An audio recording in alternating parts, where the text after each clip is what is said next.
صراحة في كابيتال هنا تعامل الدكاترة ممتاز جدا، ممتاز للغاية، وفي نفس الوقت الدكاترة بتحس انك انت قريب منهم مش بعيد عنك، يعني تحس الدكتور طبعا اقل شكوى بيهتم جدا بالشكوى. كل الموجودين بروفيشنال، ده رجعت لي ثقتي بنفسي. انا ما كنتش بحب اضحك، ما كنتش بحب ابقى في وسط اصحابي واحنا بنتصور.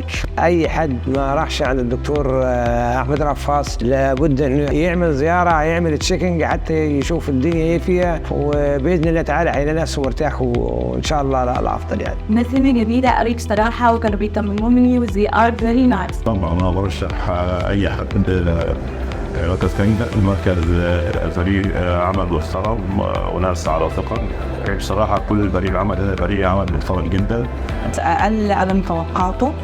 كانت تجربه حلوه الحمد لله يعني. كان شغل جدا رائع، متعاونين في المواعيد، بالذات اللي جاي من برا مصر يعني يتعاون مع تقريبا مواعيد وزيادتها على اساس يغلق الجلسات المطلوبه الوقت اللي هو جايزيه. بخصوص فريق العمل ممتاز جدا جدا ومتعاونين.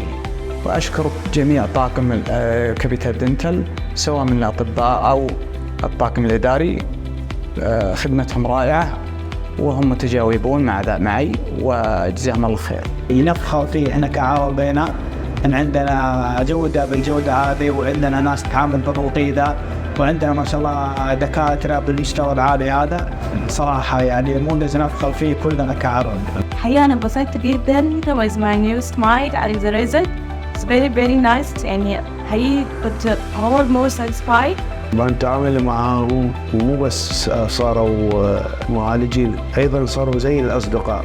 التيم كله كان حلو والتجربة حلوة، وأنا سعيدة إن أنا جيت هنا. فشكرا كابيتال إنهم رجعوا لي ضحكتي كده.